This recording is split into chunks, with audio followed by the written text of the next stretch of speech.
आणि आत्ताच बातमी पुण्यामधून येते। पुण्यामध्ये राष्ट्रवादीचे नेते आणि राष्ट्रवादीचे कार्यकर्ते आणि रासपचे कार्यकर्ते यांच्यामध्ये हाणामारी झाल्याचं कळतंय। जनवाडी पोलीस चौकीसमोर कार्यकर्त्यांमध्ये ही मारामारी झालेली आहे। पुण्यामध्ये हा सगळा प्रकार घडलेला आहे।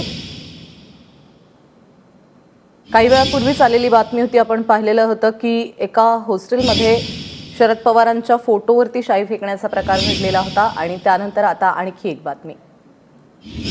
मिकी घई आपल्याबरोबर आहे। मिकी, नेमकं काय घडलेलं आहे? रासप आणि राष्ट्रवादीच्या कार्यकर्त्यांमध्ये हाणामारी झाल्याचं कळतंय।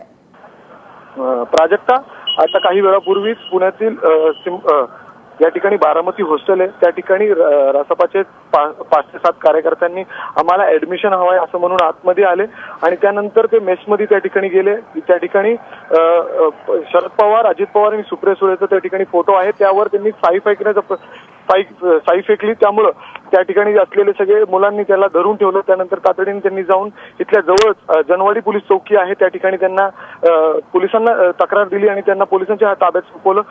त्या ठिकाणी रासपाचे आणि राष्ट्रवादीचे कार्यकर्ते मोठ्या प्रमाणात त्यानंतर जमले। जे रासपाचे कार्यकर्ते होते त्यांच्यामध्ये आणि राष्ट्रवादीच्या कार्यकर्त्यांमध्ये डायरेक्ट हाणामारी त्या ठिकाणी सुरू झाली। राष्ट्रवादीच्या कार्यकर्त्यांनी रासपाच्या कार्यकर्त्यांना त्या ठिकाणी मारहाण केलेली आहे। पोलीस चौकीच्या अगदी बरोबर समोरच हा सगळा प्रकार घडलेला आहे। काल देखील राष्ट्रवादीच्या कार्यकर्त्यांनी महादेव जानकरचा सिंहगड रोडवर असलेलं कार्यालयाची तोडफोड केली होती। त्याच्यावरून राग म्हणून त्यांनी आज या ठिकाणी शरद पवारांच्या फोटोवर या ठिकाणी साईक प्रकारे टाकायचा प्रयत्न केला।